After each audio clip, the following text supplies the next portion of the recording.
Well, thank you guys so much for doing this. Our Thanks podcast, for having us. Yeah, of course. Our podcast is all about your journey in music and how you guys got to where you are now. Cool. And obviously forming Man on Man and that project as well. Cool. All right, Roddy. So I know you're in Faith No More, and the band started in San Francisco. Are you originally from the Bay Area? No, Adam, I grew up in Los Angeles, California, and when I turned 17, I went up to San Francisco to go to college. Oh, okay. And one of my friends that I grew up with, Billy, and I moved up there together, and we started the band together in San Francisco. Oh, wow. So you guys moved up together to go to college, and that's where the band formed? Correct. Wow. Well, how did you get into music originally? You know, I started playing piano when I was really young. When I was 5 years old, my mom was a piano player, and she kind of taught me piano, and I started taking lessons and got really into it. Like all my sisters took lessons, but they dropped it off pretty quick. Okay. But I was really into classical piano growing up. I spent a lot of time doing it. And then always listened to, like, you know, as a teenager, I was very into punk rock and Los Angeles music scene.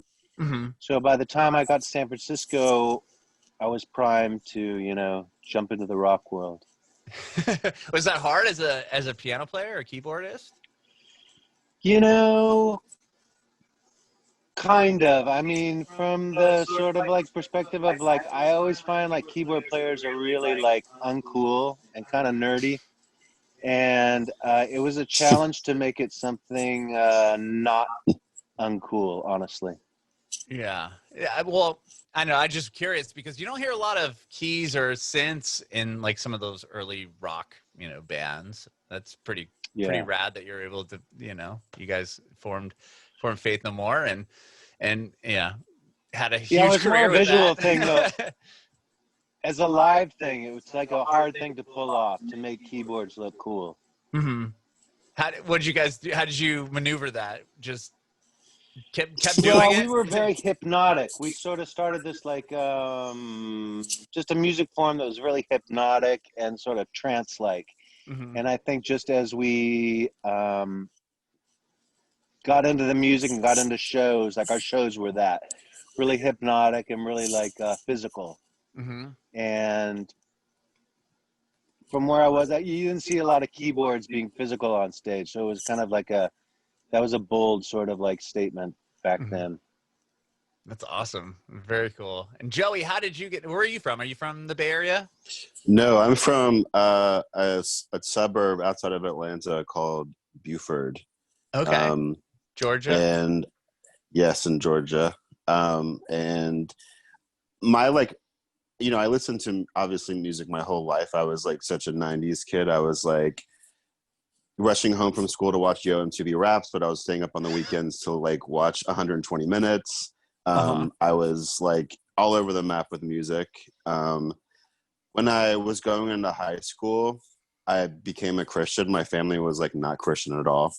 And but I became a Christian, and there was a scene pretty much all over the Southeast that was like underage kids, like not being old enough to get into clubs, and the only place that would host shows were like church halls.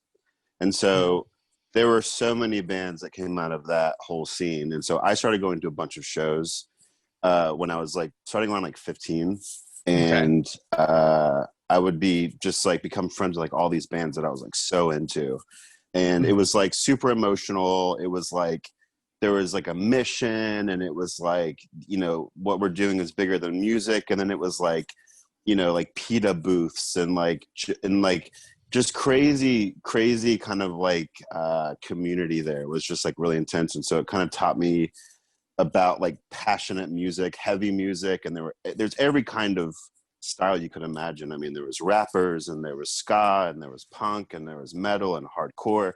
Like everybody played these shows, so you weren't just going to like one kind of show. And so I just became friends with a bunch of those bands, and one of the bands in particular is called Cool Hand Luke. And over the years of me knowing them, their guitar player got married and he left the band. And so before I knew it, I was in college and I started going back and forth between Atlanta and Nashville. Wow. And then I guess over like 6 months, all my shit was up there and I was touring and writing a record and just doing the whole thing. It was kind of like happened really fast. Wow. And was guitar the first instrument you learned? Yeah, it was. I mean, I think like I wanted to play drums because my dad was a drummer, and like my earliest memories of music are like him beating the shit out of his steering wheel, listening to Led Zeppelin and Black Sabbath and stuff like that. And so I always Sure. wanted, and I would go to his like he was like a part. Did I cut out? Yeah, but I can still hear you. It's good. You're back. Oh yeah, yeah. So he was part of. He like would go to show. Like he had like little bands, and I would go to his rehearsals sometimes, and like Oh, and cool. see like that thing, like you hear the hum of an amp for the first time, super loud. Just kind of like that experience of just like hearing what a bass sounds like really loud, or what a guitar sounds like really loud, you know, being like 7 or 8 years old. I was like, whoa, this is cool. But yeah, guitar was like my first like real thing. I just kind of taught myself. Cool. But before joining that band, you said later in Nashville, were you in bands when you were younger? Or just I was going to all the shows as a yeah. friend or as a Oh fan? yeah, I was in shows. I was in bands. One main band, and it was like playing at the Mellow Mushroom and like the just random like little venues that they would let kids play at, churches. And yeah, I don't even know how to explain it. It actually was really bad, I think. But I wrote all the music and words, and I was so bossy. And but it was fun for me. I think it kind of like, yeah.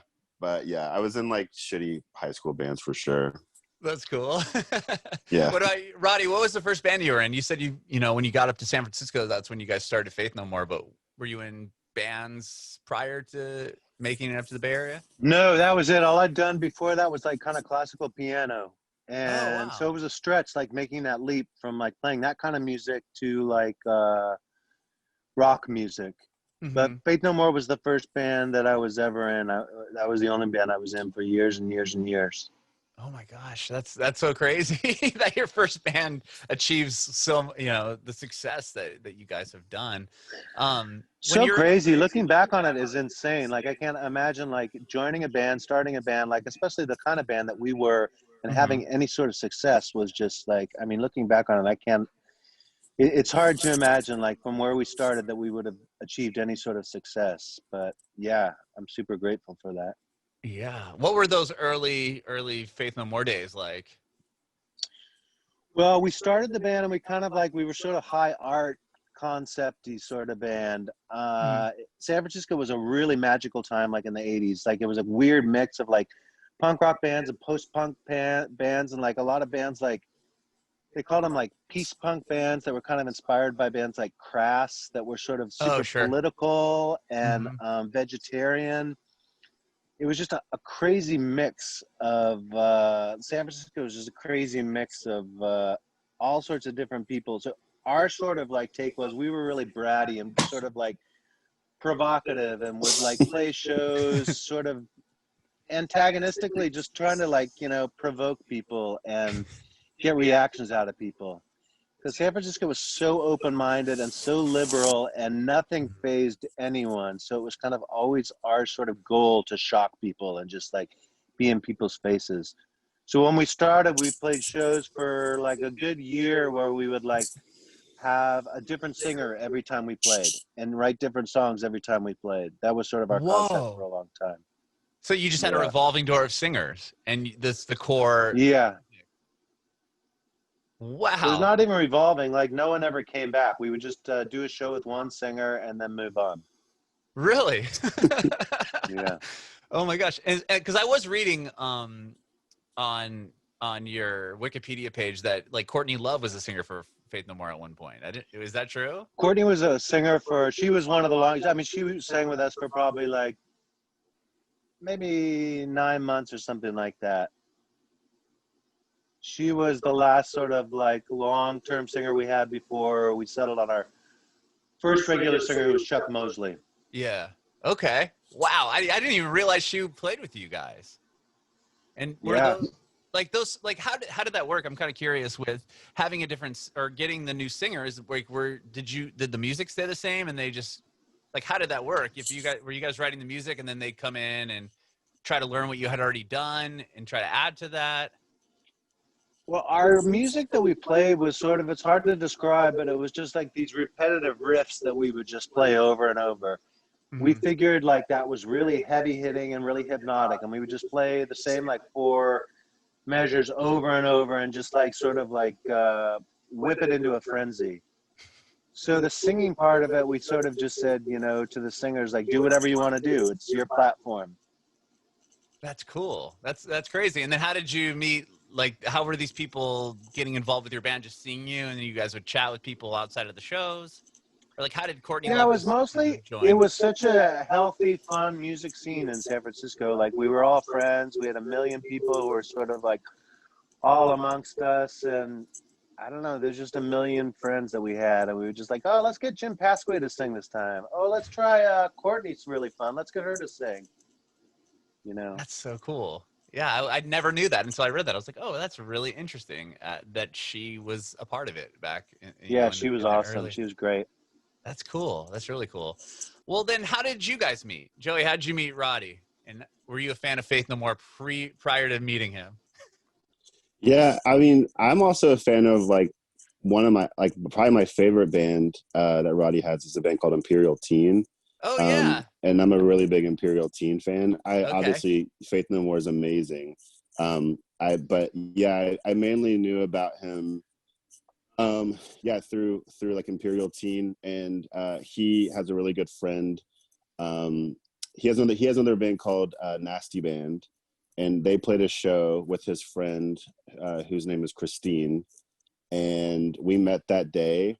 Kind of just like kept in touch. It was something that like I'm doing my own project called Holman, and I haven't released anything yet. And I kind of was like in this weird place in Brooklyn where it was like, you know, I haven't really nailed down like the kind of people I want to talk to with this project, but I knew that I wanted to be outwardly gay about it in a way that was like honest and dealt with, you know, relationship stuff and dealt with just like content that's I don't know, it's not that common for people to play like indie rock and talk about. And so Roddy was somebody that I had a couple of friends who also knew.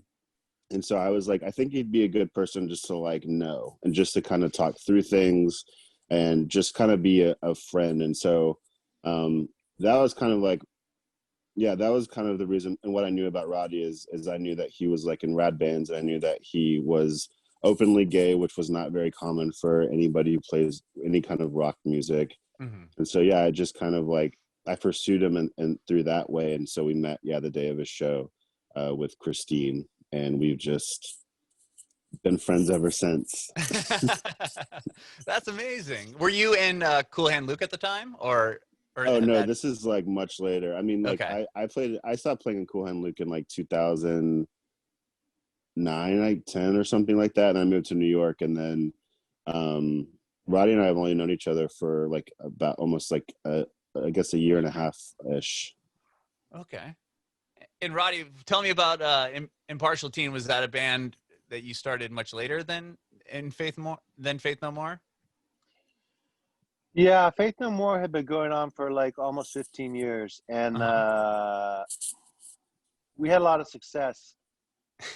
But with the rewards of that, I don't know, it's sort of like things sort of became very mechanical, and it's a weird thing to sort of like, I mean, we started making that kind of music when we were really young, like 18 years old.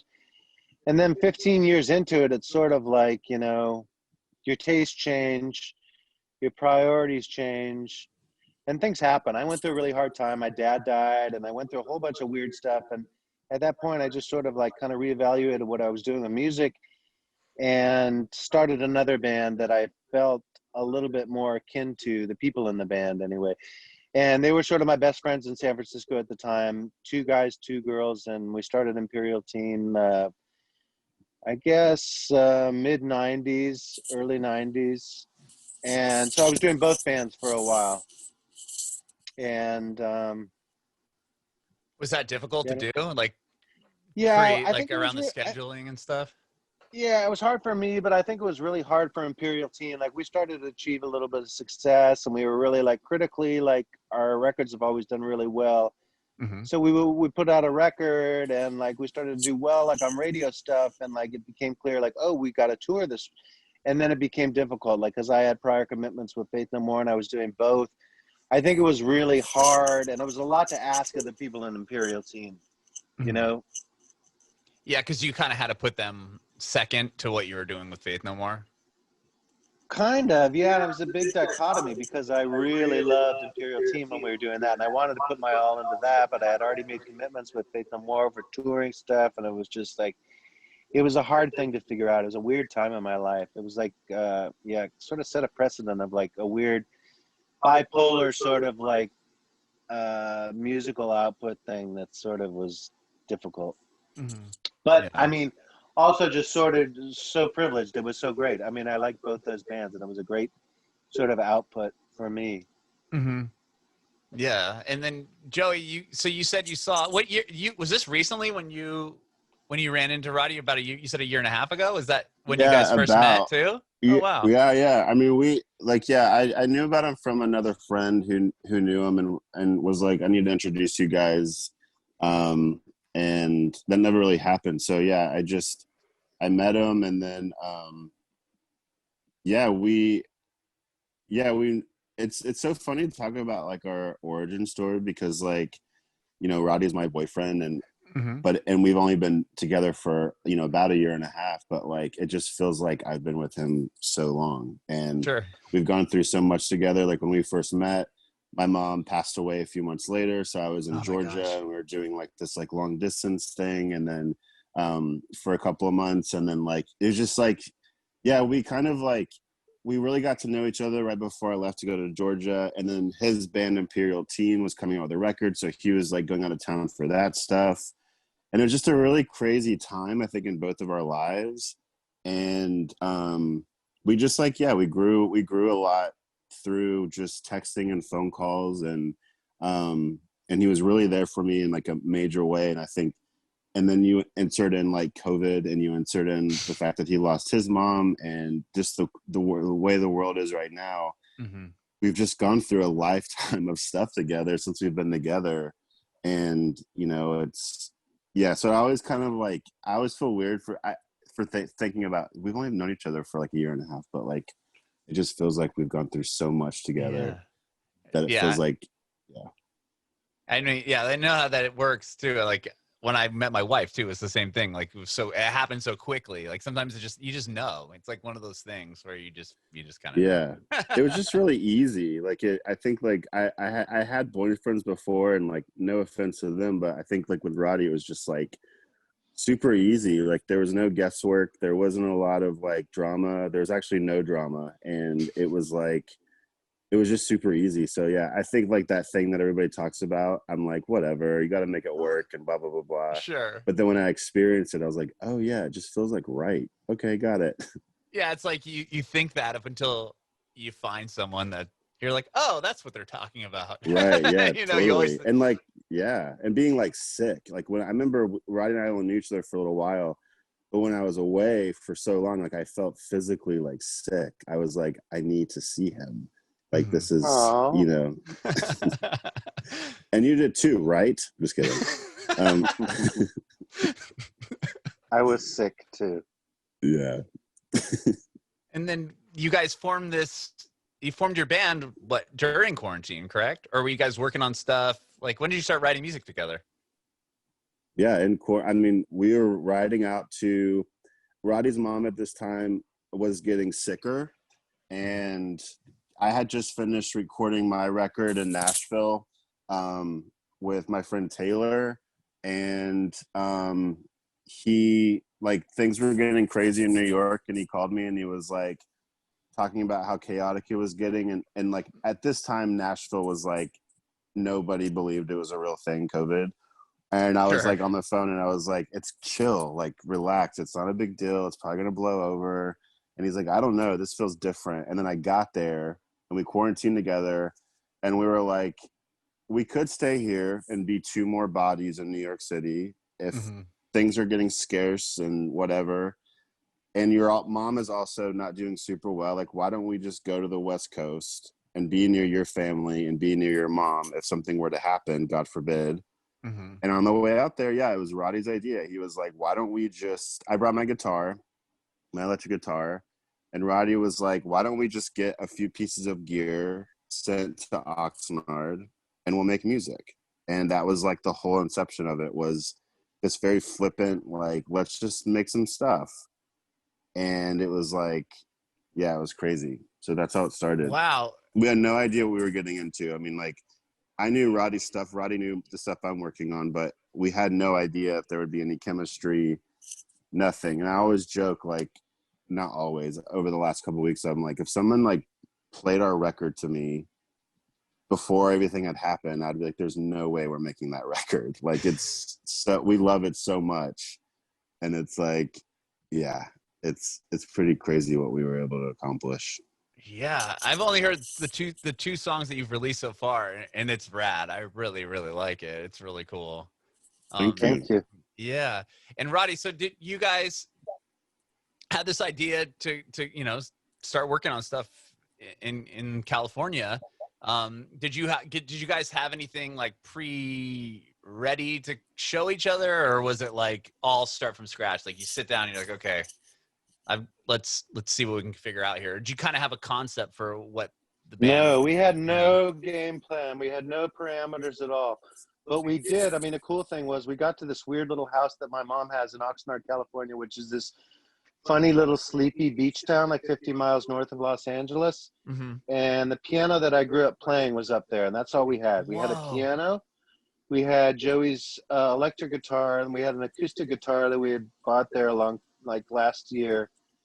And then we just bought a microphone and kind of just started. So we started with super bare bones of like just the piano and almost like acoustic guitar and singing, and started doing that.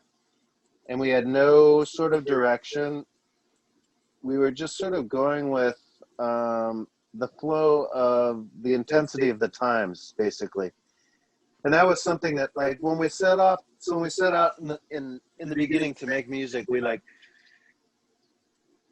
the original intent was to sort of keep ourselves busy and proactive during the time of quarantine. But it kind of just started going in a direction where everything that we wrote and created was a result of like going through the quarantine.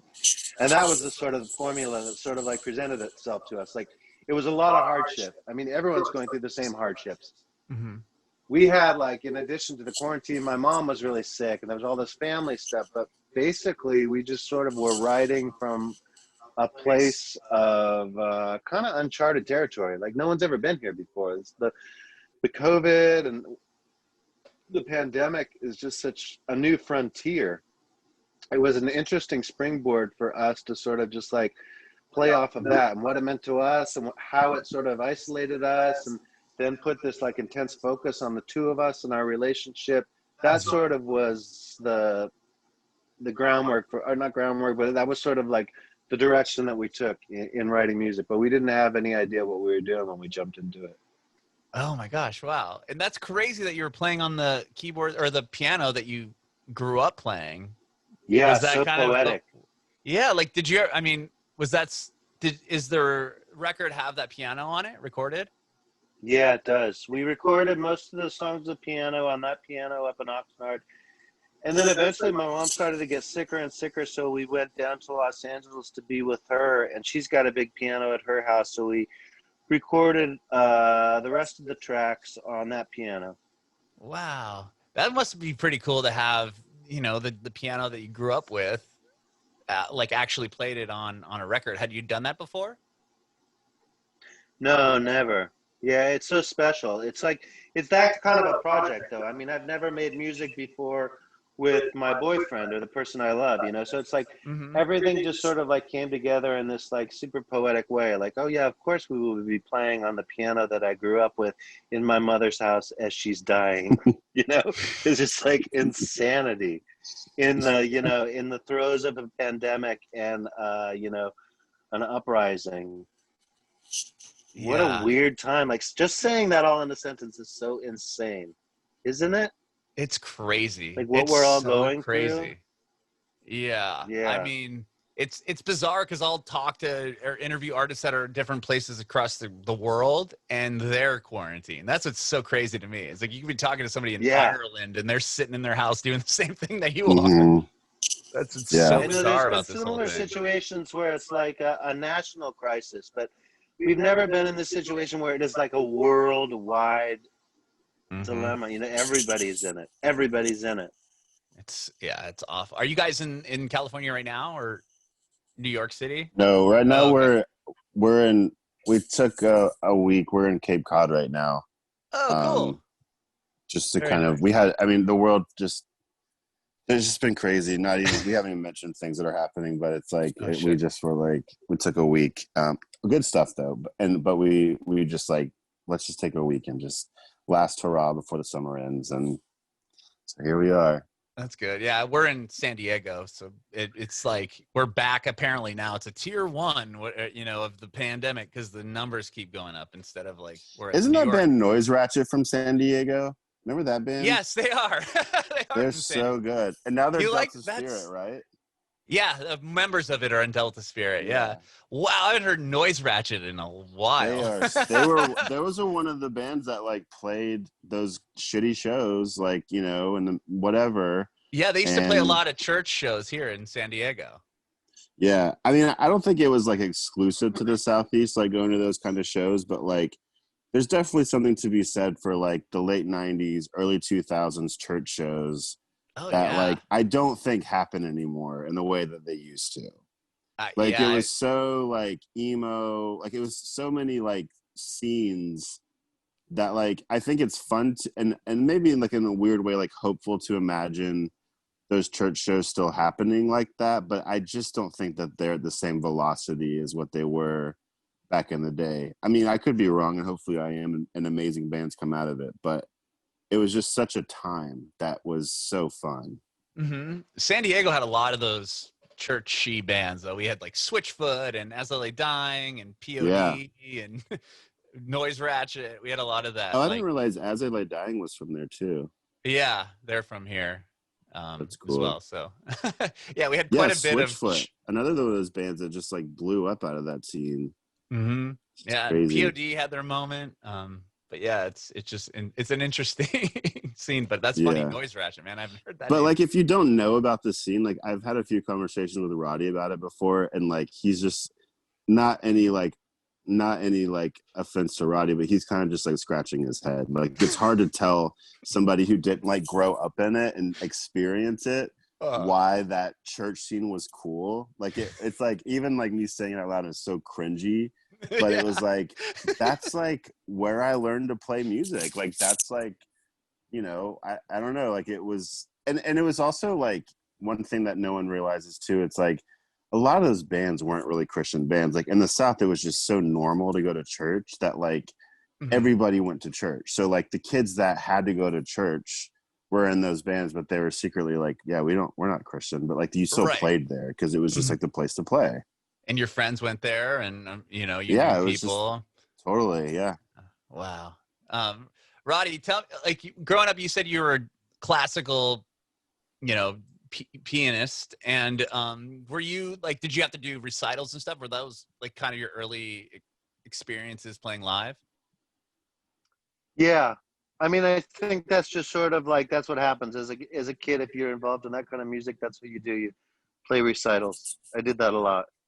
And then at one point I was involved in a trio. I guess that was my first band. I forgot about that. I was in a trio. I used to go up into the Hollywood Hills and meet this violin player named Daniel and a cello player, and the three of us would play together. That was my first band. And original stuff, or would you just play classical music? No, classical music. That's cool though. At least you're playing with people. I Yeah. know a lot of people you talk to, their first, experience in live music is like recitals or like Joe, you're saying church, those are kind of the big Yeah. ones. People are Well, I challenged. like learned what chords were. Like I had played guitar since I was in like fourth grade. And once I learned what tablature was, Oh this yeah. is like the beginning of the internet. You're running it through like DOS Ultimate mode. guitar. Ultimate guitar Yeah, tabs. totally. And then like Nirvana's Unplugged in New York was such a really big record for me. Like I loved obviously Nirvana in general, but like seeing, like I didn't have an electric guitar. I didn't grow up with a ton of money, so like we just kind of there's an acoustic guitar there somehow, some way. I don't know how it got there. And seeing like Nirvana playing on acoustic guitar, which is the guitar that I had, I was like, oh, I can make the same kind of sound as what they're making. And I remember printing out like tablature on like a dot matrix printer, really. And I was just like, so like, I know how to play these songs now, kind of like just the intros though, like nothing past that. Mhm. Um, but um, but yeah, but then I didn't really know anything else about music. I was just sort of making shit up. And then when I got to church, that's where I learned like what chords were. Like ironically, like I'm like 5 years in, and they're like, this the praise band like play these chords, and I'm like, what does this mean? And then I would play the chords. I'm like, oh yeah, I know what these are. I just didn't know what they were called. Oh, And sure. then so then it kind of like you learn, and there's so many people's stories of like growing up in churches of how they kind of learn how to play music. But I was one of those people too. Yeah, it's interesting how that's kind of the funnel so many amazing musicians is through like Mm-hmm. either, classical piano or recitals or like, church. It's Totally. definitely a lot of people are cutting their or cut their teeth that way. That's pretty cool. Yeah. Well, I want to hear a little bit more about your guys' project. So Man on Man, you've released 2 songs so far. Is there a full record coming? Like what do you guys got going on? Yeah, like I said, we didn't have any game plan when we started. We just started like writing songs, and we wrote Mhm. like we thought at one point like, oh, maybe we could put out an EP, or you know, maybe we should just release song after it's just a couple songs and see how it goes. But we started writing songs, and we really liked what we were doing, and we just kept going. And we ended up doing a full on, like we just finished the record a couple weeks ago. That's 11 songs, and yeah, it's a full record. But when we started, we had no intention kind of doing that. I mean, I guess that's the goal when you start writing songs, like maybe you would have a record's worth of stuff, but we never thought along those lines. We just kind of like, we started writing songs, and then we mixed one of them and we made a video to it. And we shared the video with the world, and we had a really good response, especially with like the queer community. Like it was a really, really empowering sort of like people applauding us and thanking us for doing what we were doing and putting a sort of a new face into sort of like a queer cultural sense in music. And it was like really inspiring for us in that way, like knowing that we were kind of touching people, and sort of like gave us for sure like ideas and sort of reasons to like keep going and keep writing. Mhm. So now we have 11 songs, and it's a weird time to put out music, Yeah. acknowledged, but we're going to put out a record. You're gonna, yeah. So the full length's coming out here. Is it like when you put the first couple songs out? Did you have the other, 9 songs already written and recorded, or was it like we're gonna put the first 2 out and see what happens, and or was it already a project and you just started slowly releasing stuff? We just started slowly releasing stuff, right, Joey? And then like we just continued writing and writing and writing. Yeah. I would say like we definitely put out Daddy, and we had like maybe 4 songs done, like done. Mm-hmm. Um, and Baby You're My Everything was one of the songs in that stack. Okay. But we just had so much time. Like again, we're talking like beginning of quarantine, and it was like we started making our own videos, and like Baby You're My Everything was just such a compelling song for both Roddy and I, because for both Roddy and me, because it, like Roddy was saying, like it's a song about gay love, and like as people who know us, people who know Roddy, like they're expecting something like our first single, Daddy, to be like the blueprint of what we were going to be releasing. Mm-hmm. And so Baby You're My Everything was sort of like this like thing that we did that was like, the gay world needs to hear it because we need to be able to tell each other that we can have tenderness and love and just affection for each other. Doesn't have to be edgy or whatever. And the straight world also should see this because it's important that they just don't have these gay stereotypes being shoved down their throats all the time. Like there's a different element to being a queer artist that's beyond what they're used to seeing. And so we kind of knew that Baby You're My Everything was always going to be the second single. Okay. But we kind of finished, like, I think most of it, I don't know, maybe Roddy, you can, I don't remember exactly, but we finished most of the songs, like probably like right after we finished shooting the video for Baby You're My Everything. It was kind of like the next, like, I would say month was kind of like when we kind of finished all the recording, I think. Yeah, we recorded most of the songs up in that little weird house in Oxnard. Mm-hmm. And then because my mom started to get sicker, we went down there. We recorded a couple more like in her house. And then once my mom passed away, we drove back all the way back to Brooklyn. But on the way, we came to actually where we are right now, Provincetown. We were on our way back to New York when we came to Provincetown. And we still, I think we got here and we recorded 2 more songs. So it's been like kind of different chapters in the pandemic and the journeys of us and where we've been through it. Yeah, that's amazing that you were able to put this all together. I mean, I'm looking at the video right now for Baby You're My Everything, and where'd you guys shoot that? That's a beautiful location. It looks like maybe Northern California or something.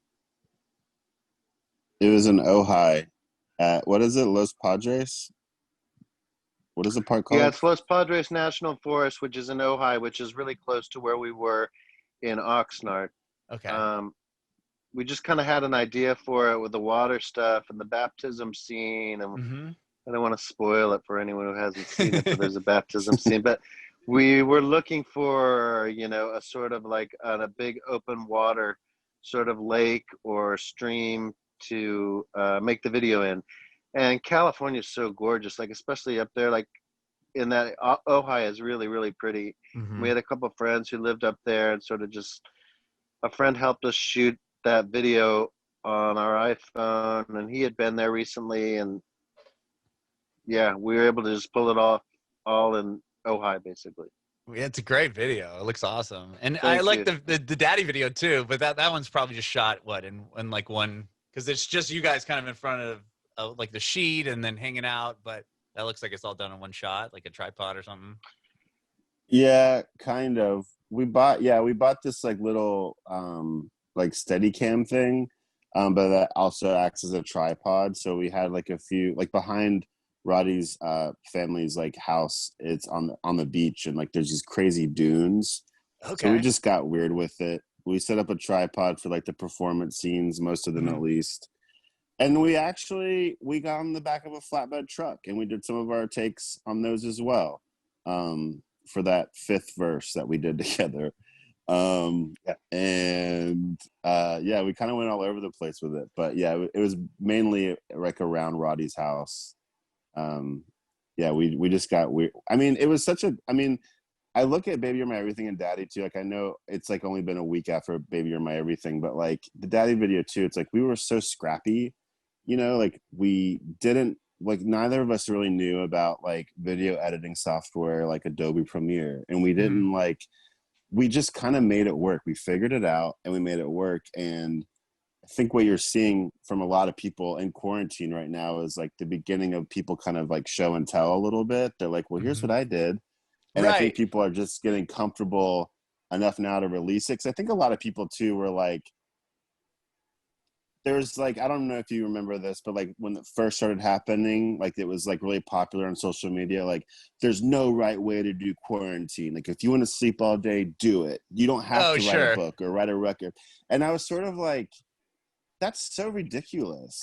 Like how else are we like what outlet are you going to possibly have of all of this absolute chaos that would be like I don't know. I just was like, that's so stupid. Like, we gotta be like, and when Roddy was like, let's be productive, I was like, yes, let's be productive and have some sort of outlet. And you can hear it on our record too. Like, the first songs we wrote were like just one microphone and acoustic piano, upright piano, and acoustic guitar. And they're very introspective, sort of like, what the hell is going on? And then as it progresses, as our writing progressed and we got more comfortable with each other, started getting way heavier, a little bit more fun. I don't know what I was talking about, but anyway, that's what happened. That's awesome. Well, like, is this a project that you guys are going to continue doing? I mean, after quarantine, do you want to go out and play the record for people? Yeah, for sure. We talk about it all the time. That's our main topic these days, is how are we going to pull off the live show? What are we going to do for the live show? I mean, luckily we have a little bit of time in which to sort of like figure it out before we're able to go out and play it, but for sure, like, it's a live thing. And based on sort of the reaction that we get from people who like are into the songs that we've released, it seems like it's gonna be a real community sort of show. You know what I mean? Like, it feels already, even in quarantine and in the sharing of the songs, it already feels like a real like community coming together. So I think we both feel that like when we take it on the road and we go out and play these songs, it's going to be that. And More what of a like, time it's going to be when we're allowed to go out and we can play shows and there'll be shows again. yeah, It's I just going to know. be Please. bananas. Please. Are you thinking, Roddy, more of like a theatrical performance? Like, what are you thinking? Because I know you wrote the that opera Sasquatch. Like, are you thinking something similar to that, or is it just going to be like, when you say more of an No, event? for sure. It'll be like, I don't mean an event like that. I mean just like people coming together. We found that people are really moved by like the music and the statement, Sure. especially in sort of like queer communities. So it feels like that as a community sort of like performance. But no, I don't imagine it being like crazy theatrical. I think it'll be just us and a band on stage, right, Joey? I was kind of hoping it'd be like Sasquatch, but yeah, that's fine. Just kidding. Super theatrical, like an opera. Yeah. I didn't know if that's where you're going. No. It'll just be like, it'll be a rock show for sure. That's cool. Like, well, the record's done now. Are you guys still staying inspired and writing, or just kind of, hanging out and taking it easy now? Well, we just finished like mixing and mastering a couple of weeks ago. Mm-hmm. And then we kind of geared up for the release of that second song. And that was kind of like, took a little bit of strategizing. Mm-hmm. And then we took some pictures, which is fun, like some promo kind of pictures of ourselves. And that was sort of like creative and felt good. And then we made some t-shirts too that we haven't started selling yet. So that's a project in itself. But Oh, cool. we haven't written a song in a minute. Okay. But We will though. I mean, like I think like just this downtime of like, and also Roddy moved back into his apartment, and we had like, it's been like I said, it's been kind of, the world's been just flying by us really fast, and it's just been like a lot of when we got home, like probably like a little over a month ago too from California, so like it just hasn't been a lot of time to like establish our like recording situation. But one thing that like I just learned, being with Roddy in our relationship, it's like just the value and the importance of doing something creative with your partner. And I do find myself missing that element a little bit as we've kind of like had to do some of like the more nuts and bolts kind of work for the project. And like, I really love what we've created so far. And it's just, I know we'll keep making stuff together, even if it's not for Man on Man. It's just been like a really fun practice for both of us to find some another commonality in our relationship and just make stuff together. It's just been really rewarding. Mm-hmm. That's cool. And are you guys going to put it out like a vinyl or anything for it, or is it just going to be online only? I'm sure. I think it'll be all that stuff. I think once people start hearing more songs, I think yeah, we'll definitely start like we're starting to think about that now. We've been talking to just other people too who potentially want to put it out for us, and so we're kind of in that conversation like right now with what we're going to do with the record. But I don't see why we wouldn't put out a vinyl. Yeah, vinyl for sure. That's a priority. I love vinyl myself. Mm-hmm. Same here. That's what I was hoping. I hate it. I hate it. Just kidding. Very cool. Thank you guys so much for taking time to talk with me this evening. I really appreciate it. Adam, thanks for reaching out. Yeah, thanks for wanting to talk to us. Oh, it's been an honor. Seriously, thank you so much. I do have one more question I'd love to get an answer from you guys for. I want to know if you have any advice for aspiring artists. You know, I would say like people always say, but it's just like for me, it's like always the tenacity of like keep going and keep going and keep going. I was really fortunate in my first band that it sort of like took off the way that it did, but even that band, like it took at least 7 or 8 years for us to sort of achieve any sort of success. Mm-hmm. And I just think especially in the times of today and people expecting a lot really fast, I think if you're serious about what you're doing and you want to sort of like get somewhere with it, I just think it takes time. And I think it takes patience and tenacity to sort of like get it to a point where you will have success with it. I love that. What about you, Joey? I would say like for sure, like if you're aspiring to be a musician, like hopefully that means you're already starting to do something, whether it be singing or rapping or playing guitar or piano, whatever. Like just keep doing that thing and like just always practice it. Always try to be writing stuff, I think is important.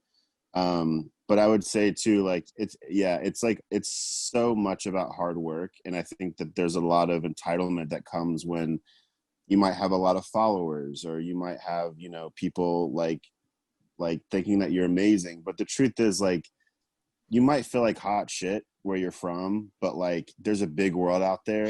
And it's like, you got to know that like, just because you might be big in LA or New York or you're a small town, like you could travel to the next city over and no one will come to your show.